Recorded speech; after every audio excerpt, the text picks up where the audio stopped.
Everyone feel like they have a pretty good handle on what they need to do to attract clients now? Yes? Yes. Good. Now it's time to close those clients. And we're going to close them like what? A door. All right, close clients like a door. That's the goal. All right, close clients like a door. Don't write that down. It's not. That was a joke. Yeah, I feel like people, it's like a door. I got it. No. Okay, so before we get into some of the tactical ways that we're going to do this, and the systems that we use even in my own company to close all the different deals that we close, I think it's really important that we talk about mindset first, right? And there's only one word that I think matters when it comes to the selling or the closing mindset, and it's that word. What does that say? Certainty. Now, Wally, you have a unique perspective on this because I remember when you spoke at the High Status Summit, and you talked about how you tried a lot of ways to get clients with other digital marketing stuff, and it didn't work maybe the way you wanted. And then you were on my webinar, and I wrote certainty. Certainty? Yep. And you talked about how you saw my webinar, and you saw email marketing literally work in front of your very eyes. Yep. And what did that do for you, and how did it help you sell better after that? Oh, I mean, it's just guaranteed. I mean, it was one of those things where, like in courses they teach you a lot of theory, and so it's like this potentially could work. It's a lot of know-how, right? But it's not like they don't give you the results behind it. They say, oh, this worked for me, kind of, right? Right. I saw numbers, like I had. So then at that point I was like, okay, the trigger flipped, and I was like, okay, yeah, this is over. Yeah, this works, right? This clearly works. This email thing, right? And then how did that translate to you closing more clients yourself? What did that do for you? It gave me the confidence to actually close because if you're not 100% sure that it's going to work, then you're not going to be able to close. Mm-hmm. It's not possible. Exactly right. Right. Who here has ever tried to close someone on the phone or in person, but part of you was like, I don't know if this will really work for them that well, so you didn't sell or close as hard as you knew you could have? Yeah, I think all of us. And who here has ever been totally certain that you knew that what you had would help them and is what they needed, and so you sold way better because of that? What was the difference? Certainty. Where do you get more certainty from? State. Your state. Yes, your state. Right? Did you guys notice after you celebrate? What happens if you celebrated like that and then you took that feeling and that emotion and then you went on a prescription call with someone right after? How'd that call go? Awesome, because you were certain. You sounded certain. You felt certain. You were certain. Right? And when you are certain about something, your certainty transfers over to the other person. So then they go, wow, this person's really certain about what they're selling. This must work. And now I feel certain about their product and I feel certain about them. Uncertain people don't buy, certain people buy. And if that's the case, which it is, if you're not totally certain and you're selling them, what are they feeling? Not totally certain. They're feeling uncertain. And if they're uncertain, are they going to make a decision? Certainly not. Okay? They're not. So the number one key, we're going to talk tactics and all this other stuff for selling, but if you are not certain, you will not sell. Period. Period. There's nothing. So we have to get ourselves in a state of total certainty. And does everyone here know how to do that now? I think we covered that in depth, right?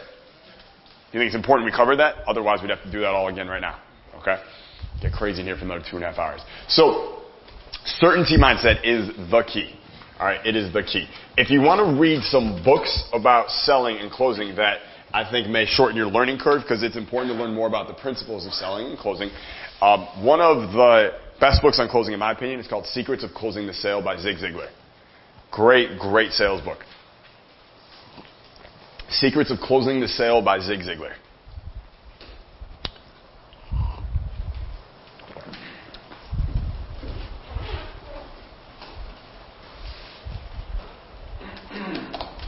Another really good sales book is called Question-Based Selling. All right, I can't remember the author's name. Question-Based Selling. It's not nearly as good as Zig's book, but there's a couple of tactics in there that you're like, oh, I could totally use that. That's really good. Thomas Friess. Mm-hmm. That's exactly right. Thomas Friess. QBS. Question-Based Selling.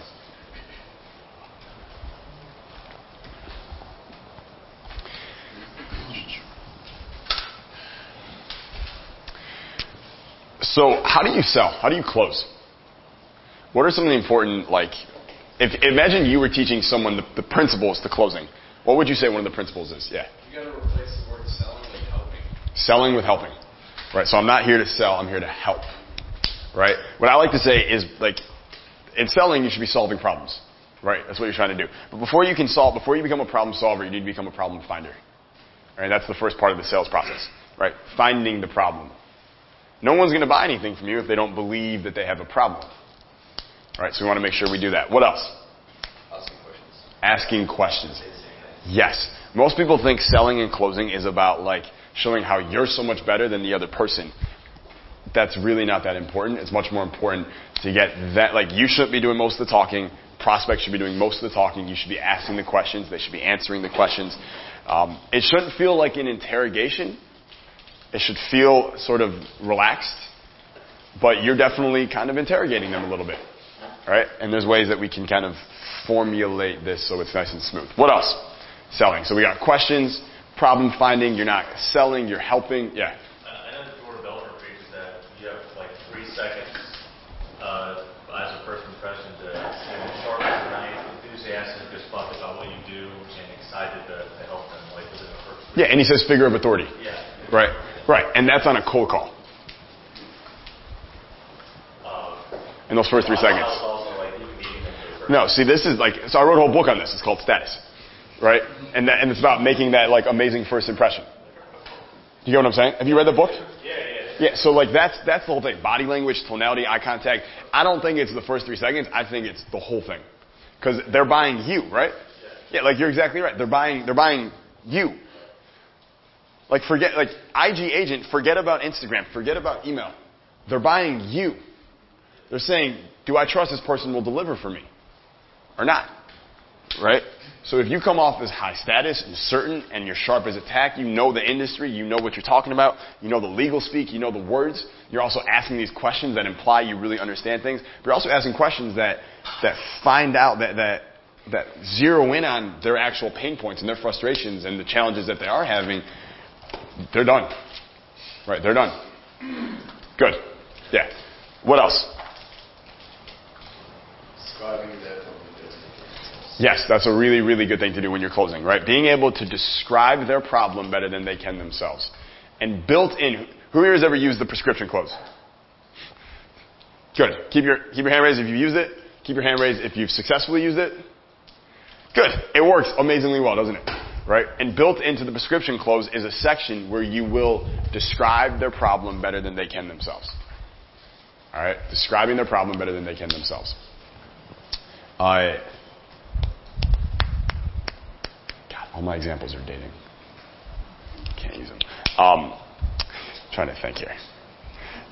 Yeah, so I'll use the example. All right?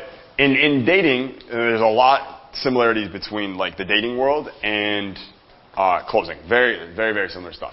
And in the dating world, one of the techniques that we always taught was called cold reading.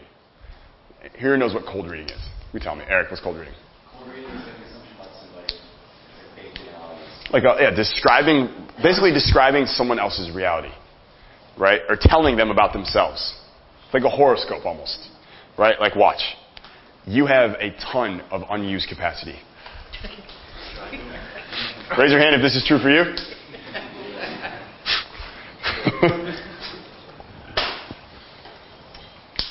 You are really good at getting along with people, but sometimes you do just like to be by yourself and kind of contemplate too.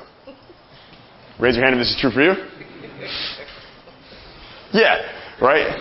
How does Jason know so much about me? It's cold reading. I'm describing yourself. Right? And it's really weird because is there anything useful about what I just said? But it creates a connection. Right? It's like a really powerful influence. It doesn't make any sense. Logically, no value was added just now. But wow, I do have a lot of unused capacity. I could be doing more. Yeah. Right? So when we describe someone's problem better than they can themselves, you get the power of that effect, but you also agitate their pain point at the same time. So you might say something like, so right now, you run this restaurant, and you started the restaurant because you love people and you love food and you love mixing them together. And when you got in the restaurant, you thought it'd be really, really simple to get clients because you deliver great food and they come in and buy it. And you opened the restaurant and a lot of people came at first, but then sales kind of slowed down. And then there's certain days where there's hours go by and only one person comes in and you keep checking the register and you see how much I'm spending today and how much I'm making today. And you're worried because those numbers don't always match up and you don't know how much longer you can go this way. Right? Now, you don't run a restaurant or anything like that. Did I just describe what it's like for someone to run a restaurant that's not that successful? What's that? Yeah, you write for luxury restaurants. Right? So that would be an example of me describing someone's problem better than they can themselves. Just putting words to it. Right? Would I, in a closing call, go on a tangent that long? Only if that other person had talked for a lot earlier on. Right? Only if they talked for a lot earlier on. Don't worry as much about it because built in the prescription close that you're going to cover, you do this automatically. You are told to do it and you know exactly what to say. So you don't have to know everything about restaurants or anything. All right. So those are some of the key principles for sure when it comes to closing. All right. So there's really 3 tools that we use when it comes to closing. 3 main tools that we use when it comes to closing. Number 1 are called the 6. What are they called? The 6 boxes. Everyone say 6 boxes. 6 boxes. Say in a British accent. We actually have a former Brit here, and I didn't know this whole time. Are you British? I'm British, yeah. You're British, and you grew up where? Yeah, in England. What part? It's close to London. What part for you? A bit outside London. Where? A bit outside of London. A bit outside of London. Yeah. Would you like to pop a bottle? Yeah. A bit. So okay. Near London. So you guys say, and then we're gonna try. What do you want? 6 boxes. 6 boxes. 6 boxes. 6 boxes. That's much better. Yeah. Let's give ourselves some love real quick. 1, 2, 3. Yeah, that's better. You guys are letting us like parade around like fools, doing these terrible British accents this whole time. You were laughing at us, and you were laughing at us. What's that? Entertaining. Yeah, it's very entertaining. Okay. Say 6 boxes in an American accent. 6 boxes. Gets all nasally and stuff. What about you? 6 boxes. 6 boxes? Gee whiz. All right. So the 6, I can't even say it with a straight face anymore. The 6 boxes, that's a Sharpie. Okay. They are actual boxes. All right. They are used. When do we use the 6 boxes? All right. In the chat, in the DM. Can they be used in person? Yes. I use these in one of 2 ways. All right. One, if I am closing with a 2-call system or a 2-meeting system, right? Not 1 call and not 1 meeting. I need 2 appointments or whatever. And then if it's like that, then I'll have 2 calls, right? And this will be I'll use the prescription close for the closing one, and I'll use the 6 boxes as the first one. It's basically like this is the whole point of this is like the diagnostic call, and then this is the prescription call, right? You go to the doctor. What do they do before they prescribe? They diagnose, right? So the 6 boxes can be used to diagnose for the first part, and then it sets up the second call, which you would then prescribe. The other time I use it is if I'm getting a lot of like rapport and a lot of responsiveness from the prospect, then I don't need a whole 30 to 45 minute prescription call. I'll just go for it with the 6 boxes. What I'll really do is I'll always start with the 6 boxes, and if I'm getting a lot of rapport and a lot of feedback, I'll just see, once I go through these 6 boxes, can I just close right at the end? And if I feel like I can, I'll go for it. If I don't feel like it, then my call to action at the end of the 6 boxes will be to book a second call or a second appointment to then use the prescription close. Is everyone clear on that? Yeah. Say yes if you're clear on that. Yes. Say no if you're not. No. Okay. What can I clear up? Just repeat it. Word for word, exactly like I said it. Yeah. Okay. So we have 2 major so we have the 6 boxes and we have the prescription close. Do you know what the prescription close is? Okay, cool. So this one is like a 30 to 45 minute closing session. It usually takes about 30 to 45 minutes. 6 boxes might take 10 minutes if you're on a call, 10 or 15 minutes. It's more about diagnosing. It's a shorter one, right? If I feel like I'm doing 6 boxes and you're giving me like, I can tell you're super interested, then I don't need the second thing to close. I'll just go for the close at the end of the 6th box. But if I don't feel that way, if you're kind of responsive, but you're kind of not, then I'll just go through the 6 boxes, and then my last box will be to book the prescription call. Does that make sense? Yeah. Okay. Cool. You guys ready? Yes. So, like, comparing it to what we learned yesterday, if you have a feeling or, like, in your gut you know that this person is one of the 15%, yep, as opposed to the 85, then you close the 6 box, and the 85 is when you're coming back to their person. It's a good way to think about it, yeah. Yep. All right, cool. So let's do a quick refresher on the 6 boxes.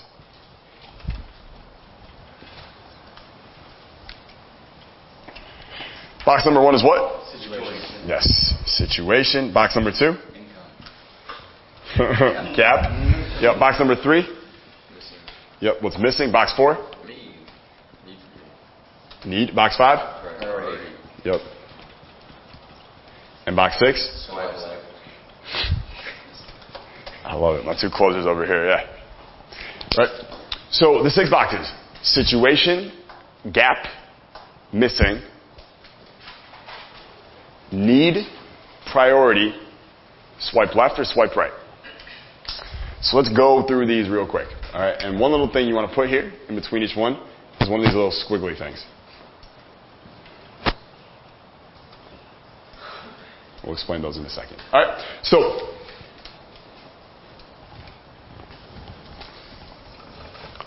you have successfully attracted a prospect or potential client. They are responding to you in the DM or via email, or there's some dialogue going in back and forth, right? And you can sense, okay, there's kind of an interest here. Let's begin the sales conversation. Let's begin the sales process. All right? Do you all of a sudden change character and become very formal and boring? No. Do you go, okay, it's time to close. So, sir, it's like your friend, and you're like, hello, sir. How are you on this fine afternoon? Fantastic. Would you please sit down? Would you shake my hand? And let me do the double hand because I want to show dominance in the sales situation. Like, don't do all that stuff. All right? It should continue to stay informal and relaxed.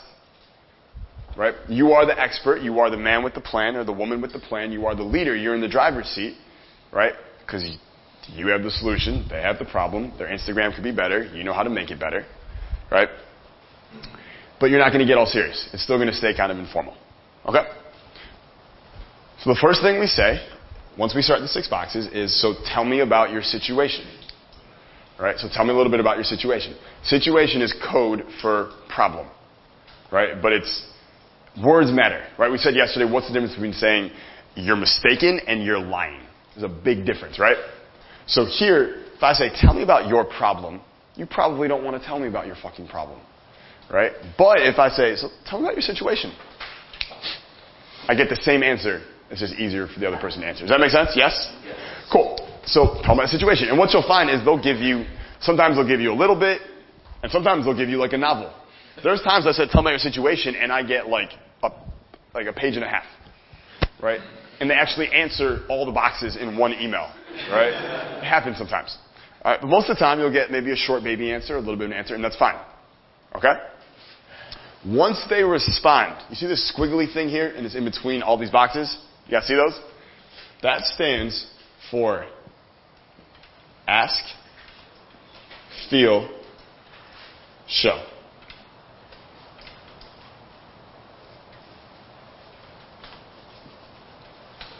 Right? Ask, feel, show. All that means is that in between each box, after they respond, we ask, feel, show. So I say, tell me about your situation. And they give me a bunch of stuff. All right? I've already asked. My ask was, tell me about your situation. They respond. And now I'm going to feel and I'm going to show. How do I feel? Feel just means acknowledge. It's all it means, acknowledgement. So you say, tell me about your situation. And you go, well, we're doing $14K a month on our Shopify store. We started 3 months ago. We did $7K last month. We're growing fast. But we're having issues with our conversion rates on these products, and we don't really have emails, and we're not really sure how to integrate Instagram into our marketing strategy. Something like that, right? So that's your answer. So I'm going to feel and I'm going to show. So I'm going to acknowledge first. How do I acknowledge? How do I feel? Awesome. Makes sense. Gotcha. Copy that. Roger that. Understood. I hear that. I hear you. For sure. Thanks for that. Any of the things I just said all count as acknowledgement. Not like, when I say acknowledgement, I don't mean like, I want you to know I acknowledge you as a valued member of the human race. That's not what this is. It's just enough to show that you're listening and that you hear them. They need to feel heard. Right? So we just make sure we say something. Gotcha, copy that, roger that, hear that, understood, makes sense, totally, anything like that. That's it. Okay? So that's feel. And then we show. And this is where I need you guys to be smart. Right? Show. What are we showing? We want to show know-how and know-how. Okay? Know-how and know-how. K-N-O-W-H-O-W, know-how, and know-how. N-O-H-O-W. Alright? Like, know-how and know-how. So we want to show know-how like we know their industry, we know what they're talking about, but we don't want to show or give them any how to solve that information. Alright? People are like, you can't lead a horse to water. Yes, I can. I just give the horse a salt cube. Then it's thirsty. Does that make sense? This is how we make prospects thirsty. Alright? So they say all that stuff about Shopify, and I say, gotcha. And now it's time to show know-how. And I might say, I have a buddy who's doing about $100K a month in Shopify, had very similar growing pains. And then I go to the next question. Did I show know-how with that response? Have a buddy who's doing about $100K a month on Shopify. He had very similar growing pains. Did I show know-how like, oh, this person knows my industry, they kind of know Shopify? Does it seem like that, yes or no? Yes. Did I tell them how to get to 100K? No. Good. That's all we want to do there. All right, the best way that I've seen to show know-how and know-how is to refer to a client of yours, a friend of yours, another case study of yours, someone you know who's doing something similar, anything like that. Social proof is usually the best way to show know-how without know-how. You talk about them, you mention what they did, but you don't mention how they did it. Right? A lot of times when we say in our team is they say whatever the thing is, and we go, gotcha, have a few clients who just went through the same thing, took some work, but they're doing better than ever now. And then I go to the next box. Make sense? Perfect. So then I go to gap. Right? And in the gap, we're just looking for where are you at, where do you want to be? Where are you at, where do you want to go? If you're an IG agent, most of the people you're going to be selling, what is the number one thing you're going to be talking about with them? Money. Right? That's probably going to be their key metric. It could be money. It could be their Instagram growth, how much money they're getting off Instagram. It could be any one of those metrics. What you want to start with, and you'll learn your industry, you'll learn the niche, and you'll find out what is that one thing. But like for us, when we're talking to people, it's income. Right? So in the gap question, after I say all that, ask, feel, show. So I said, gotcha. I had a buddy who's doing about 100K a month, had some growing pains, but he got there. Then I go to ask, right? I ask the next box. And the next box is gap. And the gap might be, so what's your income at right now, and where would you want it to be, say, 90 days from now? Has anyone heard me ask them this on Instagram? Anyone here been asked that? No? Okay, cool. Thought there would have. That we ask this, 100 people a day that we're chatting with. So we ask gap, right? Do you guys see how that creates a gap? Where's your income right now, and where do you want it to be 90 days from now? Here and here, that's a gap. I'm making this much, I want to be making this much, now there's a gap. Make sense? To sell, there needs to be a gap. Why? What does a gap mean? It means that there is a problem. Right? It means that there's a problem. So for your clients, it might be, so how much revenue are you generating right now via Instagram, and how much would you like to be generating, say, 90 days from now? Or how much revenue are you generating online right now, and how much revenue would you like to be generating 90 days from now? Right? How much money are you making in your DMs right now per month, and how much would you like to be making 90 days from now? Make sense? Yeah. What if, does that have to be money related? If it's a local business, could you ask, like, how many customers are you getting? Totally. Yeah. Think of it like, what is their KPI? What is their key performance indicator? What is that key number that they really look for and track in their business? That's the number you want to ask about. Okay? Now, when they answer, what do you think I do? Oh wait, there's a squiggly thing. That means I'm going to feel.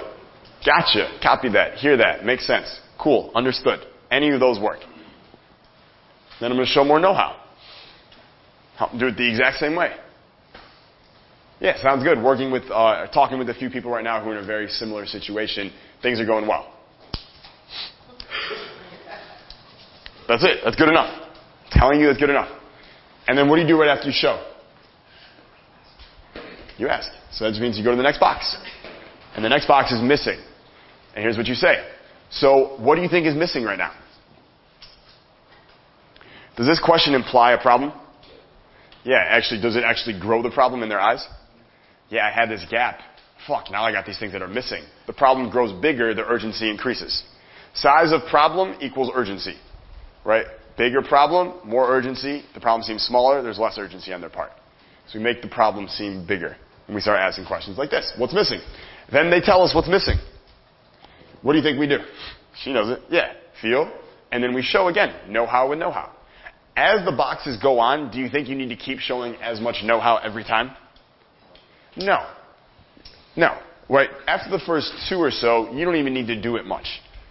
Usually after the first two, we just stop showing and we just feel, ask, feel, ask, feel, ask. Because our credibility has already been established. I don't need to keep reaffirming my credibility. It'd be like talking to Drake and every 5 minutes he'd be like, hey, I'm a bestseller. You know that, right? Like, it's Drake. You get it. He doesn't need to keep telling you that. Right? You got it. Be Drake, okay? My overall advice. Be Drake. So, yeah, what's missing? They tell you, oh, I think this is missing. I think we're missing Instagram strategy. We don't really know how to do this or whatever. They're telling you their problems. Are they also telling you what they need and what they want when they do that? Damn straight. Should you use the words that they give you and feed them back to them when you're closing them? Yes. If they say, I think we need a better Instagram strategy, should you say when you're closing, I think you guys need a better IG growth plan? No. What should you say? You should say, I think you need a better Instagram strategy. You should use the exact words that they use. Whatever words they use, you need to understand that's their personal vocabulary. It fits their model of the world. Those are like the code words for them. If I say, like, if I go to a restaurant, there's this place in Laguna Beach I used to go to all the time called Mother's Market. Best salads in the world. It's called the springtime salad, giant salad with like, tomatoes, cucumbers, carrots, chickpeas, alfalfa sprouts, mushrooms. There's like every delicious vegetable you could ever imagine. Giant thing with tuna on top of it and this amazing vinegar. It was like so good, right? So every time I'd order it, I'd say I want double tuna and the dressing on the side. Simple enough, right? So I ordered the springtime salad with double tuna dressing on the side, and the waitress said, great, so you want a salad with extra tuna and no dressing. I'm like, no, that's not what I fucking said. Not a salad, a springtime salad. I didn't say extra tuna, I said double tuna. And I didn't say none, I said on the side. Right? Was she breaking this rule? Yeah. Right? In fact, studies have shown that if a server, if anyone here works in the service industry, or you work with restaurants and you want to help them out, that if the server just repeats back word for word what the customer says, they get 23% bigger tips. Over a year, that means one server will make 23% more than the other people who work at that business. And you're literally getting paid more money to be stupid. Like, you don't have to be creative and be like, oh, you want the filet, bae? Like, no. You don't need to be clever and shit. No. You just literally, whatever they say, so it says cheeseburger, fries, extra bacon, Coke. You go, great. So you want cheeseburger, fries, extra bacon, Coke. Great. How frustrating is it for you when you go to a restaurant and you order and the server wants to show off and not write it down? Who do you think you are? And you know as you're telling the order, you're like, you're going to fuck this up. I know it. I was at a restaurant last week and they did this. The server came back 2 minutes later and checked in and was like, by the way, just so I forget, it was this, this, and this, and this, right? I was like, no. Not only did she memorize it wrong, 2 minutes had passed. I was hungry. That means 2 minutes, the order's still not into the kitchen, which means you made my food take 2 minutes longer. Yeah. You're costing me time now, my hunger, you're going to get 12%. All right? And I'm a good tipper. I usually go 20, 25%. Right? I usually start the person at 20%, And then they either go down, they lose it, points, or they gain points based on how they do. That's how I do it. So like you need to like say it word for word. It's the same thing in closing. Whatever words they say, and best part is if it's over chat, do you even have to write down the words? Instagram saves it for you. I literally just go back and look at the exact words they said. Like if I need to follow up with a Spirit email and someone stopped responding, I'll go back to their major problem and then I'll go back to the chat and I'll say, hey, are you still interested in? And then I'll say the exact phrase that they used when they told me the problem before. Because it's exactly the problem that they have. And it's the exact language that they use to describe it. Okay? Yeah, so I'll go, what do you think's missing? And then I'll ask, feel, show again. Same thing. By this time, again, we're not really showing as much anymore. It's more like copy that. Next question. Right? And then need. What do you need? What do you think you need most right now? Or what do you think you need most from me right now? Great question to ask. What does it imply? They need something from you. Right? Yes? On the ask, feel, show, the ask is the box. The ask is the box, yeah. Yep. And when I first thought about this, I was like, there's no way they're going to tell me what they need from me. Yeah, there is. Never, ever, thousands and thousands and thousands of prospects later, I've never had anyone not tell me what they think they need from me. That has never been the stopper. Ever. The stopper with us is usually price. Right? It's usually price. That has never been an issue at all. Right? So need. And then I feel, probably skip the show, I ask, and then priority. Right? Priority is where we ask, we say this. I think I know the answer to this question, but I always have to ask anyways. Would you say getting this handled is a now thing or a I'll get to it later thing? So we're making them choose, are you going to do something about it now?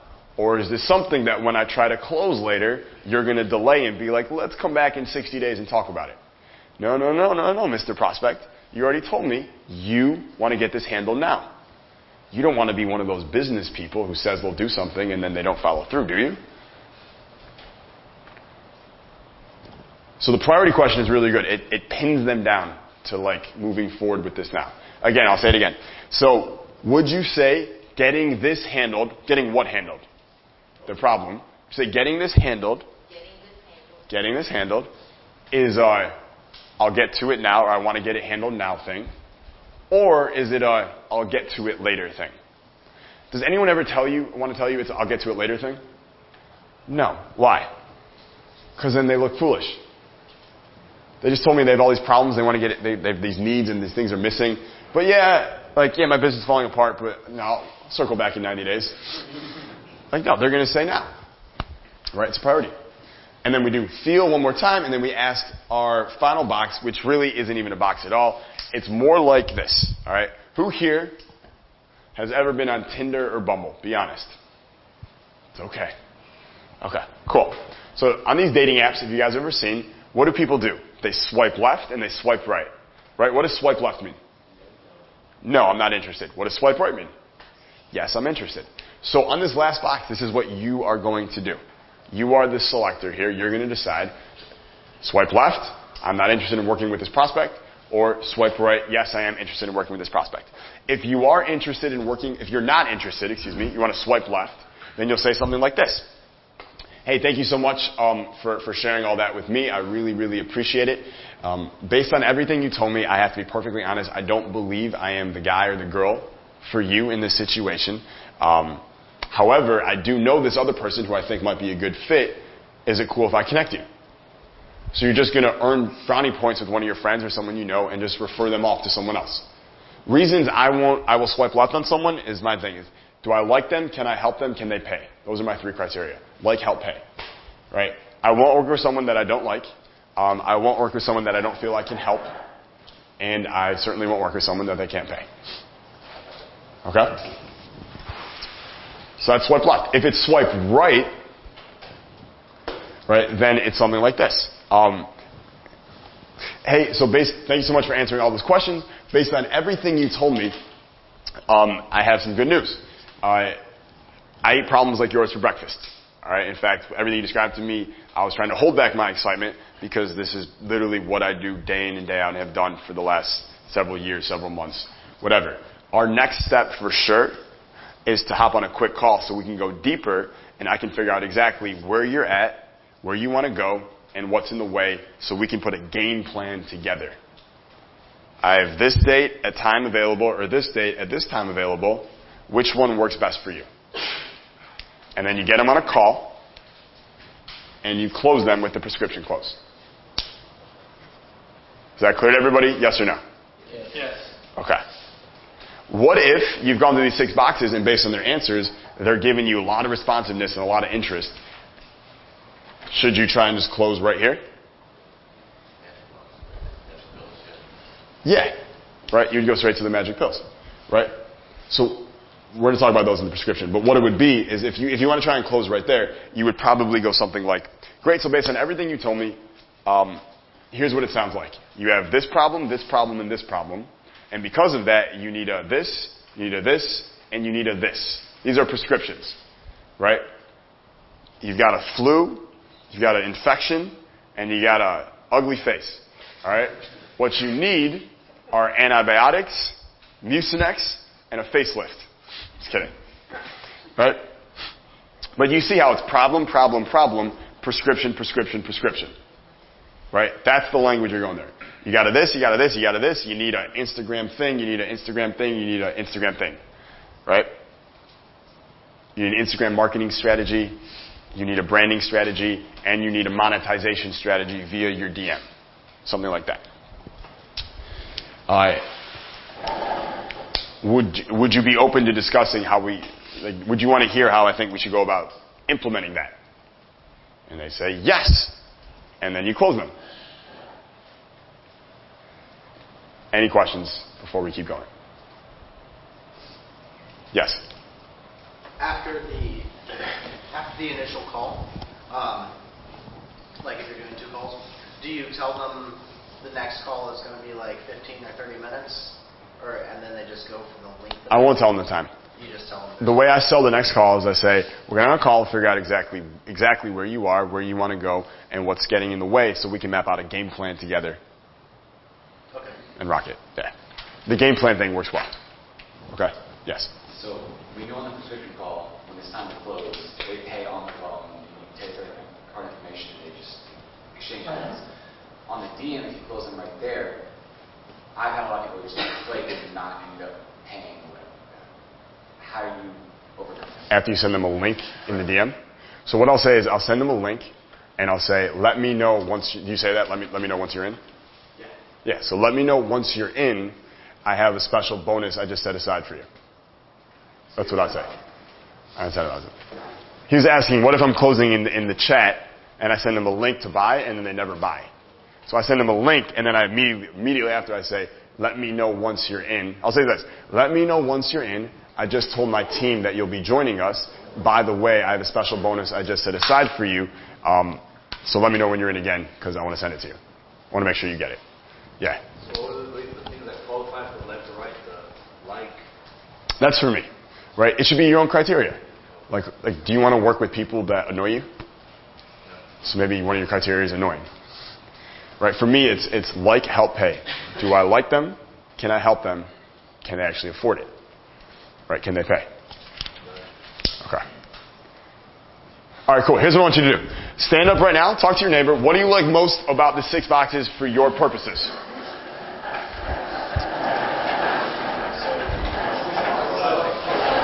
What did we discuss? What do we like most about the 6 boxes that we talked about just now? Orly. So there's something that you pointed out. I don't know if anybody here wants to use it, but he said you can kind of reverse this when maybe like have a big interview with somebody, sort of like flip it around and then have the 6 boxes on the interviewer. Not like flip it around, like, that you're trying to, show off and be in, in charge, but like you want to have that confidence and have questions prepared, and just asking, an employer, for example, what's your situation, what's missing, what are you, where are you trying to go, is this an hour later thing, and use some, and then come up with those problems and solutions in prescription, and it helps them realize, like, their problem, and so, bigger than it may, like, see that their problem in a bigger way, and realize how much they could use your help. Totally. Yeah, that's a great usage Yeah. of this. You guys get that? Saying if you're interviewing for a job, normally the other person asks questions and you answer. Well, what if while you're being interviewed, when it comes to your turn to talk, you ask them, so what is your situation in the company right now? Right? So, like, what do you guys think is missing in your company?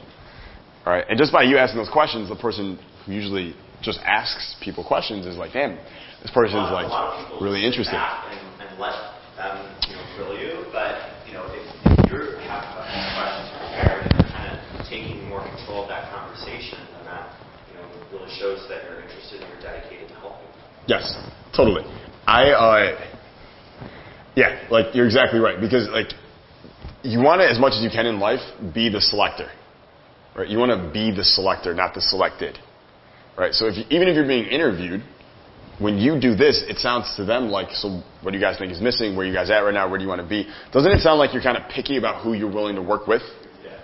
And you're talking maybe other companies that are interviewing you also, and you swipe left or swipe right. Exactly. If you want to work with them. Exactly, and that probably gives you more power at the bargaining table when you end up negotiating your contract. Yeah, totally. Yes. A lot of times in interviews, they'll specifically ask you, "Do you have any questions for me?" That would be the time where you 6 boxes. do them. Yes. Can we give both of them some love? That's good. 1, 2, 3. Yeah. I know price is elastic for an ID agent. What seems to be the going rate that people will pay for somebody to do that? The majority I've seen is like $1,000 to $1,500 a month. $1,000 to $1,500 a month. And Is that for a local business or somebody like that's local business, the majority of them. But online, I've seen a lot higher numbers. Like online e-com stores, I've seen a lot of $2,500 a month kind of deals. A lot of $2,500 a month deals, a lot of $3,500 one-off project deals, things like that is what I've seen. But it's, for the amount of work it requires, it's good. And the thing is, like, I'm very much done, like, trying to sell to people who are really lazy. Like I just made a personal decision, I don't know how long ago, recently, that I'm just done selling to people where it's like, you only have to work 10 minutes a day and you'll make all this money. Like is that possible? Do you guys know anyone who works 10 minutes a day and makes a bunch of money? If it's not like ethical, if they're stealing or something. Stealing takes time, doesn't it? It's not super, like, I'm not saying maybe an hour. Like, listen, I ran a business when I was doing dating where I was making about $250,000 a month working like 90 minutes a day. Right? Figure out the per hour rate. That's really good. Right? So it's possible to definitely work a little bit and make a lot of money. But I'm really looking for the people who they're not like, how little do I have to work? They're like, how big can I take this? Like, those are the people I really want to work with. Right? Because they're more fun. They're like super ambitious. Right? They want to keep going. Give that some love back there. 1, 2, 3. Yeah. So I really like these 6 boxes because they give you perfect clarity for what's going to happen without any hint of pressure towards the prospect. I'm wondering if it would be beneficial to also add maybe another box to ask about the budget that they may have or any other decision makers that could be involved, so that when it comes to possibly doing the prescription call, you can tell, hey, bring another decision maker with you. Sure. So I would not, I want 6 box the non-decision maker. Right? I want to definitely be talking to the decision maker. I'll make sure about that. The other thing is that the gap question usually lets you know what kind of money they're making. Because it asks their income and how much revenue they're doing. Yeah, Dave. The most relatable parallel I've seen to this is I've seen a lot of people in fitness or personal trainers do this really well. They do this really well. To get clients and stuff like that. Yes, just this they just right here. They do that, and they relate it to their situation. That's perfect. Weight, whatever, same. Yeah, that's perfect. All right, cool. Let's give them some love. 1, 2, 3. Cool. So those are the 6 boxes. Everyone take a mental snapshot? Got it? Good? All right. So let's get to the next tool here.